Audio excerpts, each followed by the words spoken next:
అంత బిడ్డలైనా ఇంత రంది లేదు కొడుకులంటూ మురిసినవు మముల కారంగా పెంచినవే అంటూ అన్నదమ్ములు లేని ఆడబిడ్డలు చూడే అలపోత పెడుతున్నరే డాడీ మాట్లాడే అంటున్నరే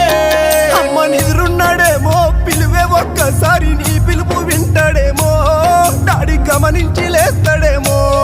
అంటూ కూడా భారమైన తల్లి సావిత్రితో గొల్లున శోక